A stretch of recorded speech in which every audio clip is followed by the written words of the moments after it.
ஸ்ரீமதே ராமானுஜாய நமஹா. ஸ்ரீமத் வரவரமுனையே நமஹா. நம்முடைய பாட்காஸ்ட் சீரீஸில் அன்பர்கள் கேட்கக்கூடிய கேள்விகளுக்கு பதில்களை அடியனுக்கு இயன்ற அளவு எவ்வளவு முடியுமோ அதை தெரிவித்து கொண்டு வருகிறேன். அதில் ஒரு அன்பர் கேட்ட கேள்வி என்னன்னால், ஸ்ரீபாத தீர்த்தத்தை எதுக்கு சேர்த்துக்கணும்? இப்போ ஆச்சாரியனுடைய ஸ்ரீபாத தீர்த்தம் சேர்த்துக்கிறோம், அதை ஸ்வீகரித்து கொள்கிறோம். அது எதுக்கு? ஏன்? ஆச்சாரியன் வசந்தவர் தான், நம்ம அந்த எம்பெருமானிடத்தில் சேர்க்கக்கூடியவர் தான். ஆனால் அவர் கால கழுவி அவருடைய திருவடிகளை விலக்கி அந்த தீர்த்தத்தை சேர்த்துப்பது அப்படின்றது ரொம்ப வசந்ததாக தெரியலையே. இது நன்னா இருக்கா மாதிரி தெரியலையே. என்னுடைய தன்மானத்துக்கு அது இடம் கொடுக்குமான்னு புரியலையே சுவாமி. இப்படி நம்ம விட்டு கொடுக்கணுமா அப்படின்னு ஒரு கேள்வி வந்தது ஒரு அன்பர் இடத்துலேருந்து. ரொம்ப பெக்யூலியரான கொஸ்டின். விளக்கம் தருகிறேன். 3 விதமான சாறுகள் நம்மை சுத்தப்படுத்தக்கூடியவை அப்படின்னு நம்ம பெரியவா சொல்லியிருக்கா. சடைச்சாறு ஒன்று, இன்னும் ஒன்று சாணகச்சாறு, இன்னும் ஒன்று உப்புச்சாறு.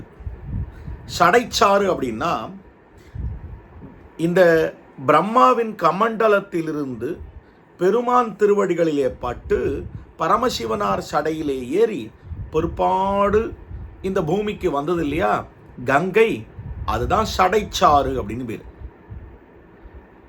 அடுத்தது சாணகச்சாறு. சாணகச்சாறு அப்படின்னால் கோமயம் ஆணின் மேய வைந்தும் நீ அதற்குள் நின்ன தூய்மை நீ அப்படின்னு காட்டுகிறார் திருமழிசை பிரான். கோமயத்தில் இருக்கக்கூடிய, இப்போதான் கோமயத்தில் நிறைய ஒரு மெடிக்கல் ப்ராப்பர்ட்டிஸ் இருக்குது அப்படின்னு எல்லாம் ஆராய்ச்சி பண்ணுகிறார்கள். அது சர்ச்சையாக ஆயின்றிருக்கு. அந்த சர்ச்சைக்குள்ளே அடியேன் போகலை. ஆனால் என்ன நம்ம பெரியவா சொல்லியிருக்காளோ அதை மட்டும் சொல்கிறேன். இது சாணகச்சாறு. சாணகச்சாறுன்னா கோமயம். அடுத்தது இன்னொரு விஷயம் என்னன்னால் உப்புச்சாறு. உப்புச்சாறு அப்படின்னால் சேது சமுத்திரம் இருக்கே, சேது, அந்த சேது தீர்த்த கரையில் இருக்கக்கூடிய தீர்த்தம் இருக்கே, அது உப்புச்சாறு. இவை மூன்றும் நம்முடைய பாபங்களை போக்க வல்லவை, நம்மை சுத்தப்படுத்த வல்லவை அப்படின்னு சொல்லப்பட்டிருக்கு. சுத்தினால் அசுத்தி பட்டுடுத்துனால் நம்ம சுத்தப்படுத்திக்கணும். இப்போ பல நேரங்களில் நம்ம பல தீட்டுக்கள் கழிகின்றன, அங்கே போகிறோம் இங்கே போகிறோம், இதுக்கெல்லாம் போகிறோம் இல்லையா. போயிட்டு வரச்சே இல்லைன்னா ஏதேனும் ஒரு வேண்டத்தகாத ஒன்றை நாம் புஜித்து விட்டோம், இல்லை ஏதோ ஒரு அசந்தர்ப்பத்துக்கு போயிட்டு வரோம் அப்படின்னால் அப்போ நம்மளை சுத்தப்படுத்திக்கணும். இப்போ இந்த சுத்தப்படுத்துதல் அப்படின்றது ஒரு process. Cleanliness is different from purity. உடம்புல ஜலத்தை தெளிச்சுண்டு நல்லா சோப்பை தேய்ச்சிட்டு குளிச்சுட்டா அது க்ளீன் ஆகிடும் உடம்பு. ஆனால் பியூர் ஆகிடுமானால் அந்த பியூரிட்டி இஸ் டிஃப்ரெண்ட். ஏன் நம்மளை பியூர் ஆக்கிக்கணும்னு முதல்ல புரிஞ்சுக்கணும். ஏன்னால் இந்த சரீரம் இருக்கே, இந்த சரீரத்துக்குள்ள ஒரு ஆத்மா இருக்குது, அதுக்குள்ள பகவான் இருக்கான். அப்போ இது வெறும் சரீரம் கிடையாது, இந்த பகவான் எழுந்தருளி இருக்கக்கூடிய கோவிலாகவே இருக்கிறது. அப்படி இந்த பகவான் எழுந்தருளி இருக்கக்கூடிய அந்த இடத்த சுத்தமாக வச்சுக்கணுமா இல்லையா? மேலோட்டமாக சுத்தமாக வச்சுட்டா போராது, அதை உள்ள ஒரு பியூரிஃபிகேஷன் ப்ராசஸ் இருக்கு. அந்த பியூரிஃபிகேஷன் ப்ராசஸுக்கு தான் இதெல்லாம் தேவை. சரி, இப்போ இந்த சுத்தியில இது 3 சாறு சொன்னேன். சடைச்சாறுன்னு சொன்னேன், சாணகச்சாறு அப்படின்னு சொன்னேன், அப்புறம் உப்புச்சாறு அப்படின்னு சொன்னேன். இதுக்கு மேலே இன்னொரு சாறு இருக்கு, திருவடிச்சாறு அப்படின்னு பேர். திருவடிச்சாறு தான் ஆச்சாரியனுடைய ஸ்ரீபாத தீர்த்தம் அப்படின்றது. இந்த ஸ்ரீபாத தீர்த்த ஸ்வீகார மகிமை அப்படின்றது எங்க தெரியறதுன்னா, ராமானுஷருடைய ஒரு வாழ்வின் நிகழ்விலே தெரிகிறது. ராமானுஷர் தொண்டனூர் என்கிற இடத்துக்கு போகிறார். அங்கே அருகிலே மிதுனசாலை கிராமம்னு ஒரு இடம். அங்கே இருக்கக்கூடியவர்கள் எல்லோரும் எப்படி இருக்கிறார்கள்னா, ராமானுஜரிடத்திலே எதிரம்பு கோர்த்து கொண்டு அவர் அங்கே சென்று வைணவத்தை பரப்புவதற்காக செல்லுகிறார். அப்பொழுது அங்கு இருக்கக்கூடியவர்கள் எல்லோரும் சத் சம்பிரதாயத்திலே அன்வையாமல் ராமானுஷரை எதிரம்பு கோர்த்து கொண்டிருக்கிறார்கள். அப்போ ராமானுஷர் பார்க்கிறார், இவர்களை எப்படியாவது திருத்தி நாரணனுக்கு ஆக்க வேண்டும், இவர்கள் எல்லோரும் மோட்சம் பெற வேண்டும் அப்படின்னு நினைக்கிறார். இவளை திருத்தறதுக்கு என்ன வழி அப்படின்னு யோசிச்சு பார்க்கிறார். முதலையாண்டான் என்கிற தன்னுடைய சிஷ்யரும் தன்னுடைய மருமகனாராகவும் இருக்கக்கூடிய ஒரு ஆச்சாரியரை அழைத்து, சுவாமி நீவீர் சென்று உம்முடைய திருவடிகளை இந்த ஊரில் இருக்கக்கூடிய குளத்தில் வச்சுட்டு உட்காரும். எல்லாரும் தீர்த்தம் எடுக்கிறா இல்லையா, அந்த குளத்தில் சாப்பிட்ற தீர்த்தம் புஜிக்கும் தீர்த்தத்தினுடைய குளத்தில் போய் உட்காரும் அப்படின்னு சொல்கிறார்.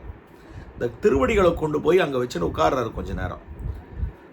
அடுத்த நாளே அந்த ஊரில் இருக்கிற ஜனங்கள் எல்லாம் அவர் திருவடி ஸ்பர்ஷம் பட்ட தீர்த்தத்தை ஸ்வீகரித்ததனாலே அவர்கள் எல்லோரும் ஹிருதயம் சுத்தமாகி அவர்களுக்கு சாத்விக குணம் எழுந்து ராமானுஷருக்கு அடியவர்களாகி அவர்கள் வாழ்ந்து உய்ந்து போனார்கள் அப்படின்றது வரலாறு.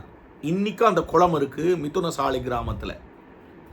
அது மட்டும் இல்லை, நம்ம பெரியவர்களுடைய அனுஷ்டானம் என்னன்னால், நம் குடும்பத்திலே எந்த ஒரு நல்ல காரியம் நடந்தாலும், எந்த ஒரு அசுபமான நிகழ்ச்சி முடிந்து சுபஸ்வீகாரம் பண்ணிட்டாலும் இந்த ஆச்சாரியனை எழுந்துருள பண்ணி அவருடைய ஸ்ரீபாத தீர்த்தத்தை சேர்த்துக்கிறது. இல்லைன்னா அவரால் வர முடியலன்னா அவரிடத்துல போய் நம்ம ஸ்ரீபாத தீர்த்தத்தை வாங்கிக்கணும்.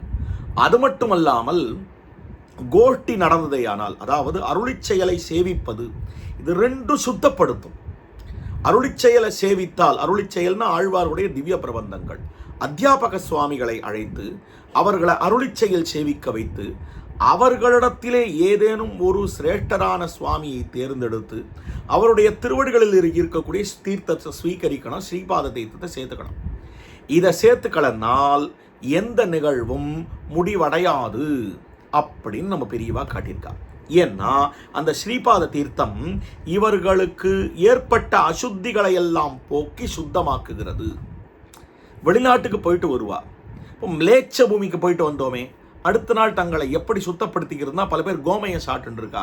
அது கூட வேண்டாம், ஆச்சாரியனுடைய ஸ்ரீபாத தீர்த்தம் அவருடைய திருவடி நிலைகள் அகத்தில் எழுந்துள்ள பண்ணி வைத்து கொண்டால் அந்த திருவடி நிலைகளிலே தீர்த்தத்தை சேர்த்துக்கலாம்.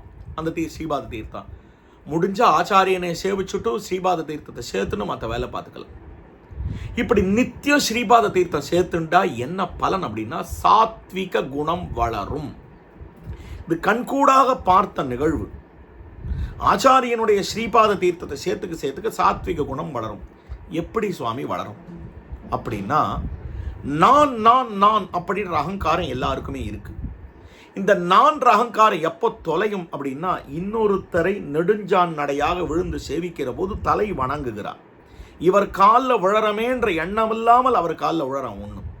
இன்னொன்று ஆச்சாரியனுடைய ஸ்ரீபாத தீர்த்தத்துக்கு மகிமை, அது எம்பெருமானாரோட சம்பந்தம் கொண்டிருக்கக்கூடியவர் அவர். அப்ப ராமானுஷருடைய சம்பந்தம் எப்படி கிடைக்கிறது? அவரால் நியமிக்கப்பட்டு 74 சிம்மாசனாதிபதிகளுடைய வம்சத்திலே வந்தவர்களிடத்திலே.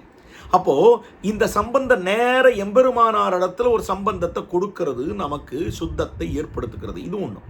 ரெண்டாவது, அவரிடத்துல இன்னொருத்தர் இடத்துல அவர் திருவடிகளை கழுவி குடிக்கும்படியான ஒரு நிலை, மனப்பக்குவம் நமக்கு ஏற்பட்டு விட்டதேயானால் நம் உள்ளத்திலே இருக்கக்கூடிய அகங்காரமாகிற அழுக்கு தொலைந்தால் அன்றி இந்த ஒரு எண்ணம் ஏற்படாது.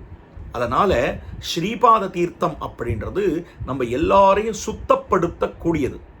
இந்த திருவடிச்சாறு, அதுக்கு மேற்பட்ட சுத்தி சாணகச்சாராலையும் கொடுக்க முடியாது, கோமயத்தாலையும் கொடுக்க முடியாது, உப்புச்சாரான சேது தீர்த்தத்தினாலையும் கொடுக்க முடியாது, சடைச்சாரான கங்க தீர்த்தத்தினாலையும் கொடுக்க முடியாது.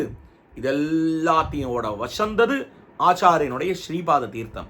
அதனால இந்த கேள்வி அப்படின்றதுக்கு பதில் சொல்லியிருக்கேன். அதனால தயவு செய்து ஆச்சாரியன் ஸ்ரீபாத தீர்த்தத்தை சேர்த்துக் கொள்வதை உங்களுக்கு ஏதோ தன்மான குறைவாக நினைக்க வேண்டாம்.